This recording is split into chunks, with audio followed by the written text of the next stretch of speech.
किसी ने बहुत अच्छी बात कही है कि कर दिखाओ कुछ ऐसा ज़माना करना चाहे आपके जैसा। हेलो फ्रेंड्स, मेरा नाम है रंजना। आज मैं आपके लिए फिर एक छोटी सी स्टोरी लाई हूँ। एक सास होती है और उसकी बहू होती है, तो दोनों में बनती नहीं है। मतलब कि उसकी नई नई शादी हुई होती है, लेकिन वो बहू कुछ अलग टाइप की होती है और सास कुछ अलग टाइप की होती है। वो एक दूसरे की बातें नहीं सुनते हैं। तो फिर वो अपने मायके जाती है, तो फिर मायके में उसके पापा उससे पूछते हैं कि तुम्हारे ससुराल में सब कैसे हैं। तो वो पूछते हैं कि तुम्हारे जेठ कैसे हैं। वो कहते जेठ तो बहुत ही बदतमीज़ है, हमको उनसे तो बोलो ही नहीं कुछ। वो सही जवाब ही नहीं देते हैं किसी चीज़ का। वो पूछते हैं कि तुम्हारी ननद कैसी है, कि ननद तो बिल्कुल मुँह ही फुलाई रहती है। वो पूछते हैं देवरानी कैसी है, तो वो देवरानी बोलती है देवरानी तो कुछ बोलती ही नहीं है। पूछते हैं तुम्हारे ससुर कैसे हैं, कि ससुर तो कुछ खाना बनाओ तो उसमें हमेशा टोका टोकी करते रहते हैं। वो पूछती है कि तुम्हारी सास कैसी है, कि सास तो बहुत ही कंजूस है। तो वो सबके बारे में कुछ ना कुछ गलत बताती है। और आखिरी में वो पूछते हैं कि तुम्हारे हस्बैंड कैसे हैं। कहते हैं हस्बैंड तो तब भी ठीक ठाक हैं। तो उसके पिताजी मुस्कुरा के कहते हैं अच्छा। तो फिर वो फिर चली जाती है अपने ससुराल। फिर एक मतलब कि साल में आती है, 1 साल हो जाती है, उसके बाद फिर मायके आती है। तो पूछती है कि पापा मुझे अपनी सास को मरवाना है, उसने मेरी नाक में बहुत दम कर रखा है। तो उसके पापा कहते हैं अच्छा।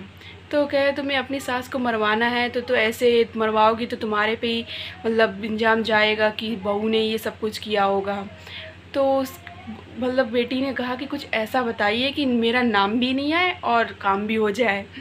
तो उसके पापा कहते हैं कि उसके लिए तुम्हें 1 महीने अपनी सास की सेवा करनी पड़ेगी अच्छे से। तो उसने कहा हाँ कुछ भी करूँगी, लेकिन मुझे अभी इसको मारना है। तो उसके पिताजी एक चूरन देते हैं। तो वो चूरन देते हैं, वो कहते हैं कि ये खाना बनाना तो अपनी सास के में ये चूरन डाल देना, वो 1 महीने के अंदर अंदर तक मर जाएगी और तुम उसकी सेवा ही करते रहना। तो ऐसे लगेगा भी नहीं कि तुमने मारा होगा, क्योंकि तुम अच्छे से सेवा कर रही थी।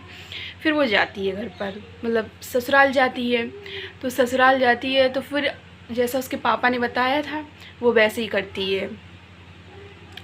उस मतलब खाना बनाती है तो उसमें थोड़ा वही चूरन डाल दिया करती है।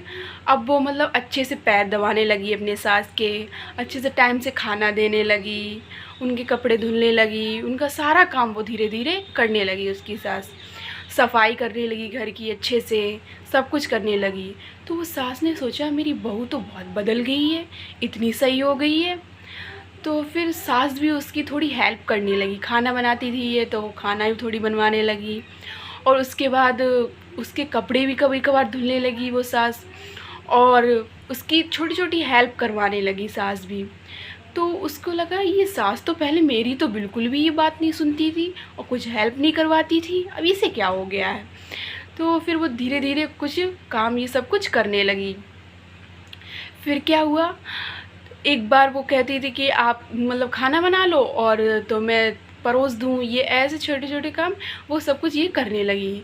तो फिर 1 महीना हुआ, वो तो चूरन तो दे ही रही थी।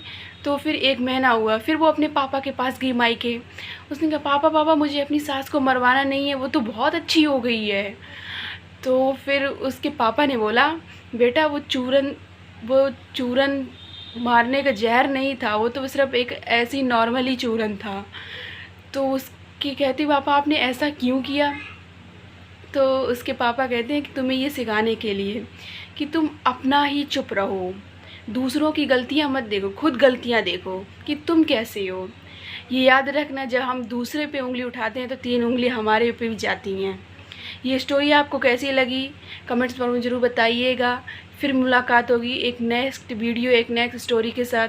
तब तक के लिए खुश रहिए, मस्त रहिए, पॉजिटिविटी को इन कीजिए, नेगेटिविटी को आउट कीजिए।